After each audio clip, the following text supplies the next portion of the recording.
여러분, 혹시 오늘 하루가 유난히 무겁고 마음 한구석이 꽉 막힌 것처럼 답답하지는 않으셨나요? 열심히 살아왔는데, 최선을 다해 뛰었는데, 돌아보니 손에 남은 것은 허무함 뿐이고, 사람들은 내 맘 같지 않아서 상처만 가득했던 적 누구나 한 번쯤은 있을 겁니다. 우리는 흔히 이렇게 생각합니다. 저 사람이 나를 화나게 해서 내가 고통스럽다고, 돈이 조금만 더 있었으면 행복했을 거라고, 내 자식이 내 말만 잘 들었어도 걱정이 없었을 거라고 말입니다. 즉, 나를 둘러싼 세상이 문제이고 그 세상이 바뀌지 않아서 내가 괴롭다고 믿습니다. 하지만 정말 그럴까요? 환경이 완벽해지면 우리의 고통은 사라질까요? 여기 모든 것을 다 가졌던 한 남자가 있었습니다. 왕자로 태어나 부와 명예, 아름다운 가족과 권력까지 손에 쥐었던 사람, 바로 고타마 시다르타, 훗날 우리가 부처라 부르게 되는 인물입니다. 그는 세상의 모든 쾌락을 누릴 수 있는 위치에 있었지만 그 안에서도 지울 수 없는 인간의 근원적인 고통을 목격했습니다. 그리고 왕궁을 뛰쳐나와 길 위에서 깨달음을 얻은 뒤 인류에게 아주 충격적인 진실을 선포합니다. 고통의 원인은 밖에 있지 않다. 바로 내 안에 있다. 오늘 우리는 부처님의 가르침을 종교가 아닌 삶을 꿰뚫는 철학적 원칙으로 받아들이고 현대인의 고질적인 불행을 해결할 열쇠를 찾아보려 합니다. 세상이 고통스러운 진짜 이유, 그리고 그 고통의 굴레에서 벗어나 자유로워지기 위해 반드시 알아야 할 4가지 핵심 원칙을 말씀드리겠습니다. 첫째, 영원하지 않은 것을 붙잡으려 하는 집착입니다. 둘째, 현실과 기대 사이의 간극을 인정하지 못하는 마음입니다. 셋째, 나라는 존재를 세상의 중심에 두는 오만입니다. 넷째, 남의 겉모습과 나의 속마음을 비교하는 어리석음입니다. 이 4가지 원칙만 제대로 이해하고 삶에 적용한다면 여러분을 짓누르던 무거운 바위가 모래알처럼 흩어지는 기적을 경험하게 될 것입니다. 지금부터 마음의 짐을 내려놓고 오직 나 자신에게 집중하는 시간을 가져보십시오. 첫째, 영원하지 않은 것을 붙잡으려 하는 태도, 즉 무상을 거스르는 마음입니다. 부처님께서는 이렇게 말씀하셨습니다. 모든 것은 변한다. 이것이 진리다. 하지만 어리석은 자는 변하는 것을 변하지 않게 하려 애쓰며 그로 인해 고통받는다. 우리의 고통 중 상당수는 변화에 대한 저항에서 옵니다. 우리는 지금의 젊음이 영원하기를 바라고 지금의 사랑이 식지 않기를 바라며 내 건강과 재산이 영원히 유지되기를 바랍니다. 하지만 세상의 본질은 흐름입니다. 강물이 한순간도 멈추지 않고 흐르듯이 우리의 몸도 마음도 우리가 맺고 있는 관계도 끊임없이 변해갑니다. 이 자연스러운 변화를 거부하고 억지로 붙잡으려 할 때 마음에는 지옥이 생겨납니다. 여기 은퇴를 앞둔 60대 김철수 씨의 이야기를 잠시 해보겠습니다. 김철수 씨는 평생을 대기업 부장이라는 타이틀로 살아왔습니다. 그의 명함은 곧 그의 자존심이었고 직장에서 부하 직원들에게 지시를 내리는 권위는 그의 삶을 지탱하는 기둥이었습니다. 그런데 은퇴 후 그 명함이 사라지자 그는 극심한 우울증에 시달리기 시작했습니다. 집에 돌아와서도 그는 여전히 부장님처럼 행동하려 했습니다. 아내에게 밥상이 늦다며 호통을 치고 다 큰 자녀들에게 일일이 간섭하며 자신의 영향력을 확인하려 들었습니다. 가족들이 불편해하며 거리를 두자 그는 분노와 배신감을 느꼈습니다. 내가 너희를 어떻게 키웠는데 감히 나를 무시해? 김철수 씨의 고통은 어디서 왔을까요? 가족들이 나빠서가 아닙니다. 그는 이미 흘러가 버린 과거의 영광과 가장의 권위라는 변할 수밖에 없는 것을 영원히 붙들고 있었기 때문입니다. 이미 계절이 바뀌어 겨울이 왔는데 여전히 얇은 여름옷을 입고 춥다고 소리치는 것과 같습니다. 이것이 바로 집착이 만드는 고통입니다. 손에 쥔 모래를 생각해 보십시오. 꽉 쥐면 쥘수록 모래는 손가락 사이로 빠져나갑니다. 우리의 젊음도 자녀의 품 안에서의 모습도 내가 누렸던 사회적 지위도 마찬가지입니다. 그것들은 잠시 내게 머물렀다가는 손님일 뿐 영원히 내 소유가 될 수 있는 주인이 아닙니다. 부처님은 이 이치를 깨닫는 것이 고통에서 벗어나는 첫걸음이라고 하셨습니다. 오는 것을 막지 말고 가는 것을 잡지 말라. 이 원칙을 우리 삶에 어떻게 적용해야 할까요? 변화를 상실이 아닌 새로운 국면으로 받아들이는 연습이 필요합니다. 자녀가 독립해 나가는 것은 내 품을 떠나는 슬픔이 아니라 한 인간으로서 온전해지는 기쁨으로 바라봐야 합니다. 직장에서 물러나는 것은 권력의 상실이 아니라 치열했던 경쟁을 내려놓고 진정한 나를 만나는 자유로 해석해야 합니다.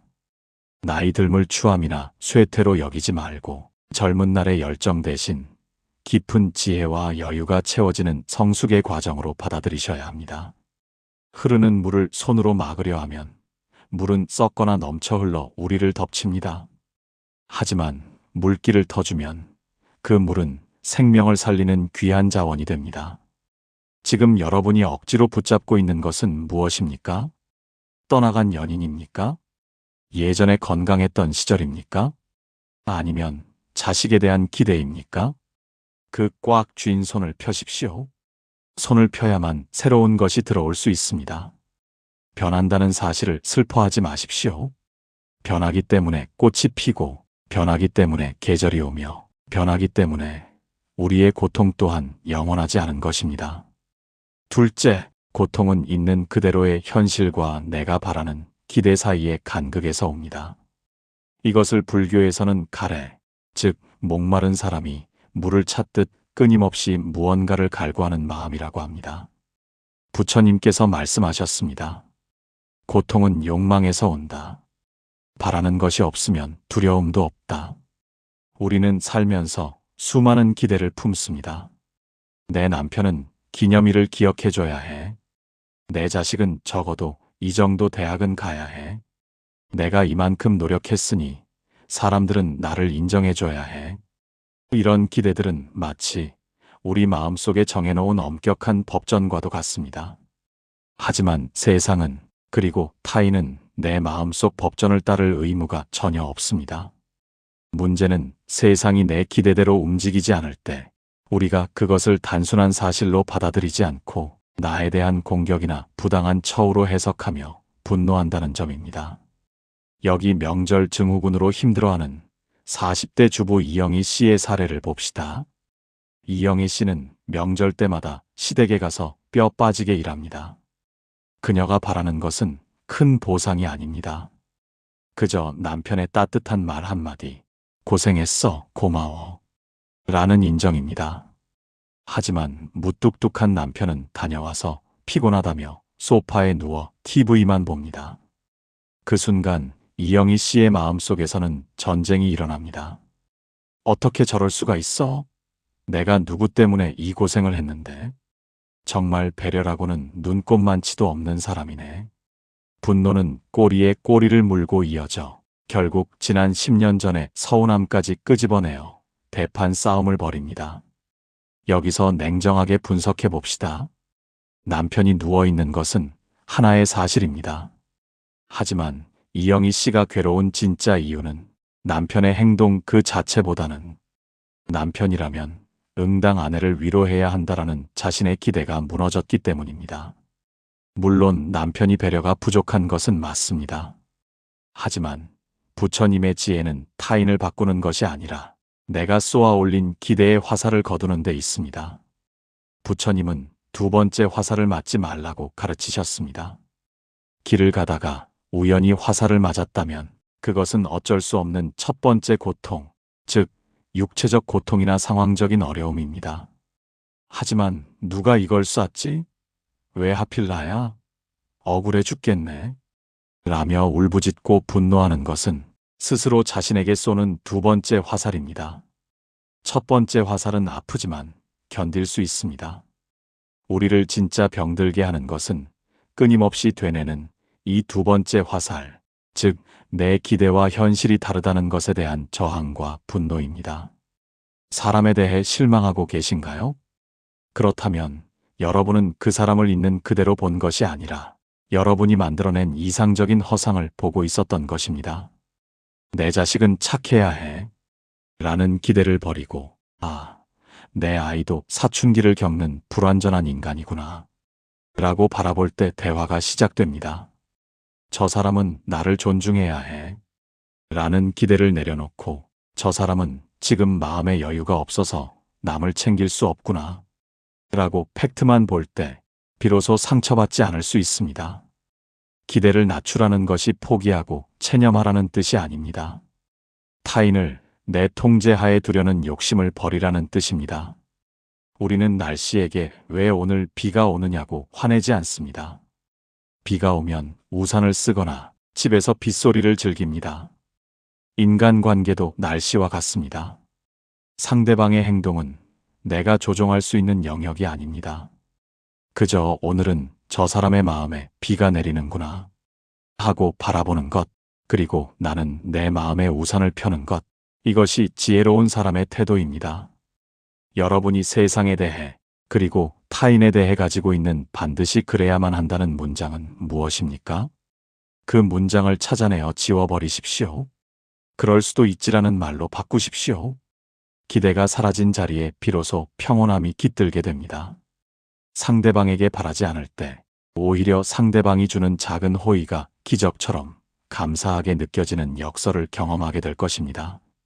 셋째, 나를 세상의 중심에 두는 자아이고의 비대함입니다. 불교에서는 이를 아상이라 하며 경계합니다. 부처님께서 말씀하셨습니다. 스스로를 높이는 자는 괴로움을 짊어지고 스스로를 낮추는 자는 자유를 얻는다. 나라는 생각이 고통의 뿌리다. 우리는 너무나 쉽게 상처받습니다. 누가 내 말을 끊으면 무시당했다고 느끼고, 지나가던 사람이 쳐다보면 내 옷차림이 이상한가 걱정하고, 동창회에서 친구가 잘 나가는 이야기를 하면 내 인생이 초라해진 것 같아 괴로워합니다. 이 모든 고통의 공통점은 무엇일까요? 바로 주어가 나라는 것입니다. 내가 어떻게 보일까? 나를 어떻게 대우하나? 내 체면이 깎이지는 않았나? 마치 세상이라는 무대에서 내가 주인공이고 모든 조명이 나를 비추고 있다고 착각하기 때문에 작은 그림자에도 소스라치게 놀라는 것입니다. 한 가지 재미있는 일화를 들려드리겠습니다. 어느 50대 남성이 친구들과 모임에 나갔습니다.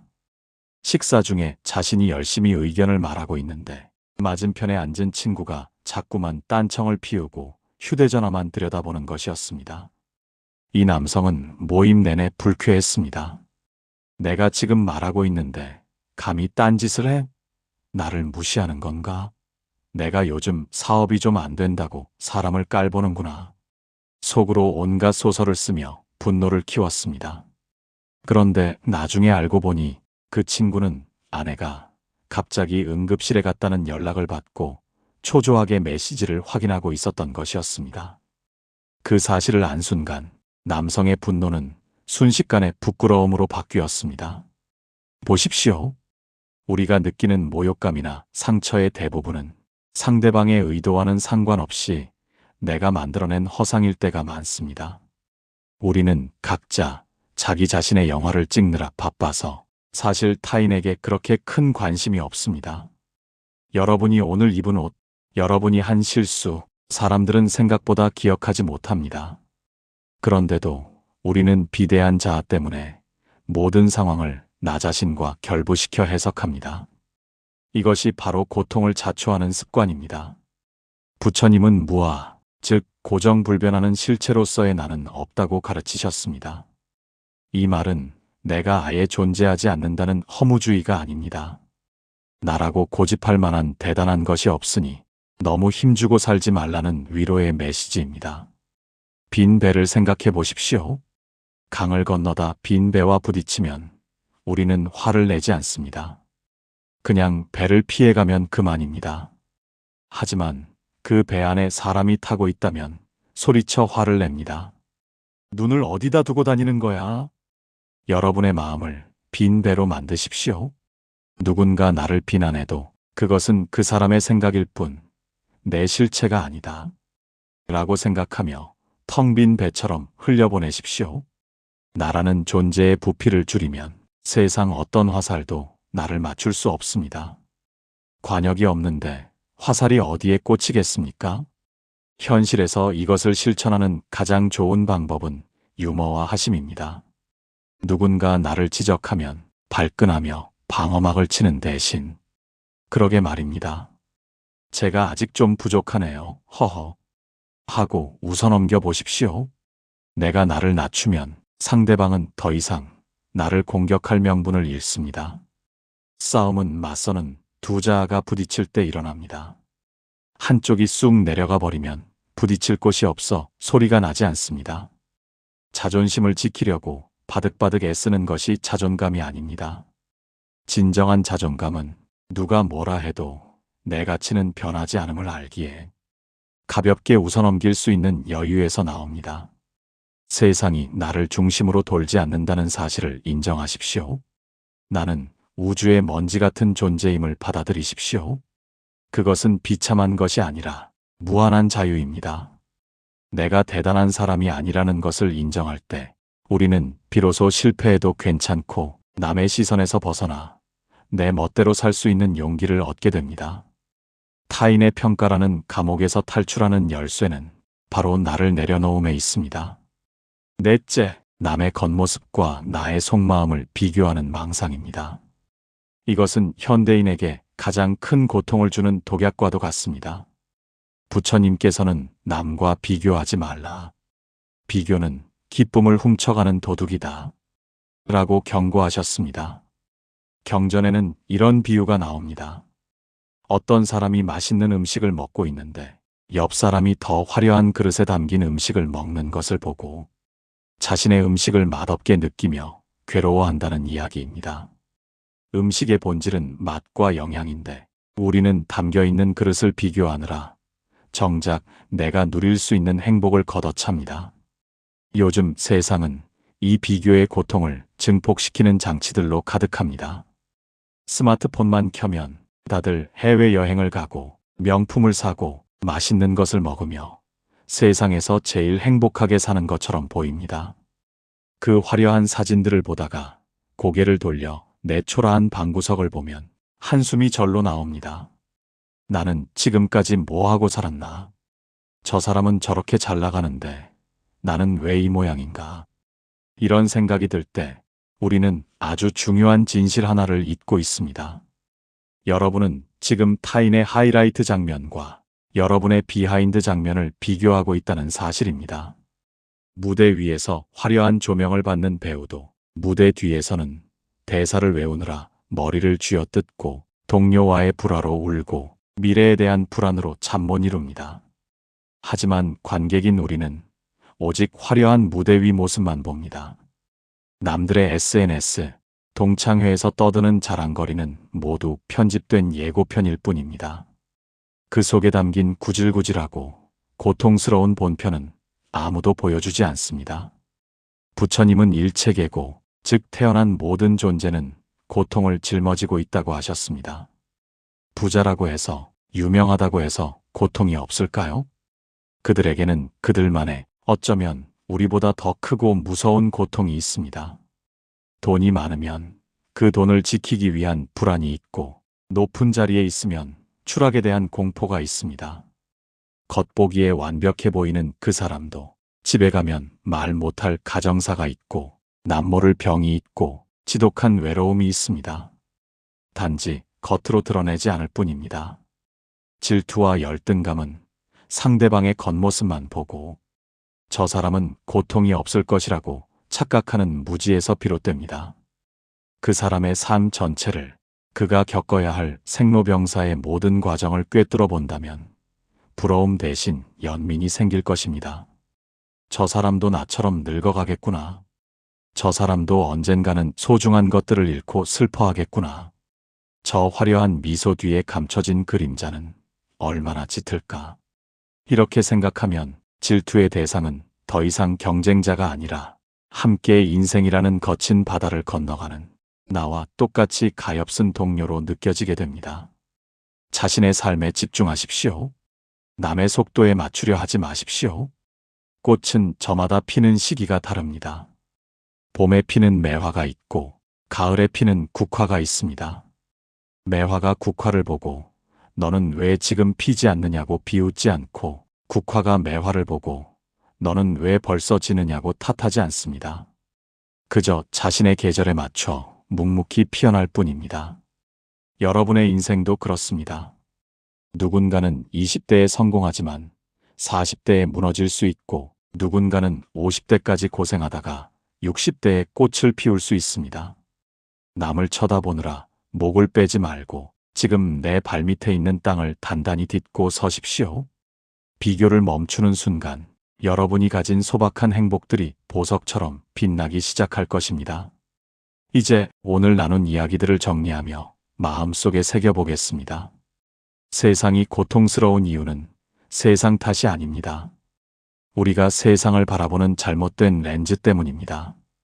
첫째, 모든 것은 변한다는 사실을 잊고 영원함을 고집했기 때문입니다. 흐르는 강물을 잡으려 하지 말고 그 흐름에 몸을 맡기십시오. 둘째, 내 기대대로 되지 않는다고 현실을 미워했기 때문입니다. 기대의 화살을 꺾고 있는 그대로를 바라보는 연습을 하십시오. 셋째, 내가 세상의 중심이라는 착각에 빠져 있었기 때문입니다. 나를 낮추고 비울 때 어떤 비난도 통과하는 자유를 얻습니다. 넷째, 남의 겉모습과 나의 속사정을 비교했기 때문입니다. 모두가 각자의 십자가를 지고 있음을 알고 오직 나의 길을 걸어가십시오. 이 네 가지 원칙은 머리로만 알아서는 아무 소용이 없습니다. 매일 아침 눈을 뜰 때 그리고 잠자리에 들 때마다 거울을 보며 스스로에게 물어보십시오. 오늘 나는 변하는 것을 억지로 잡으려 하지 않았는가? 오늘 나는 내 뜻대로 안 된다고 화를 내지는 않았는가? 부처님의 가르침은 고행을 하거나 산속에 들어가라는 것이 아닙니다. 지금 발 딛고 서 있는 이 시끄러운 세상 한복판에서 마음의 중심을 잡고 평온하게 살아가는 기술입니다. 불 속에 있어도 타지 않는 연꽃처럼 말입니다. 고통은 피할 수 없지만 괴로움은 선택할 수 있습니다. 화살을 맞는 것은 피할 수 없어도 그 자리에 주저앉아 울 것인지 화살을 뽑고 치료한 뒤 다시 걸어갈 것인지는 오직 여러분의 마음에 달려 있습니다. 오늘 이 시간이 여러분의 마음속에 박혀있던 두 번째 화살을 뽑아내는 치유의 시간이 되었기를 바랍니다. 세상이 주는 고통에 휘둘리지 않고 스스로 행복을 만들어가는 단단한 주인이 되십시오. 여러분은 그럴 자격이 충분히 있습니다. 오늘 들려드린 지혜가 여러분의 삶을 조금 더 가볍고 평온하게 만드는데 도움이 되었다면 구독과 좋아요를 눌러주세요. 여러분의 작은 관심이 더 깊은 통찰과 따뜻한 위로를 전하는 큰 힘이 됩니다. 늘 평온하시길 기원합니다. 고요한 울림이었습니다.